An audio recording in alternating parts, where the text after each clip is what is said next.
বৃষ্টির দিনে যেন প্রকৃতি এক মনোরমা সৃষ্টি। আকাশ ভরে থাকে কালো মেঘে, আর মাটিতে ঝরে পড়ে শীতল জলের ফোঁটা। ঘরের বাইরে তাকালে দেখা যায় গাছের পাতা আর ফুলগুলো বৃষ্টির জলে স্নান করছে।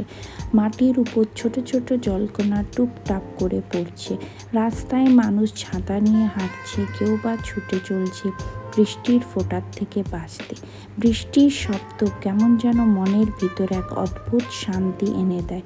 মনে হয় চারিপাশের সব কিছু থেমে গিয়ে শুধু প্রকৃতির এই বৃষ্টির গান গাচ্ছে। জানলার পাশে বসে গরম এক কাপ চা হাতে নিয়ে বৃষ্টির দেখা, বই পড়া অথবা এক মিষ্টি ঘুমের আবেশ সব কিছুই বৃষ্টির দিনের সঙ্গী। কখনো কখনো মেঘের আড়াল থেকে হালকা রোদের হাসি দেখা যায়। তখন মনে হয় যেন প্রকৃতি আমাদের চোখে মৃদু আশ্বাস দিচ্ছে যে সব কিছু ঠিকঠাক আছে। গ্রামের মাটির বৃষ্টি ধারা আরও প্রাণবন্ত হয়ে ওঠে, কাদামাটি আর পুকুরের জলে জীবন ফিরে আসে।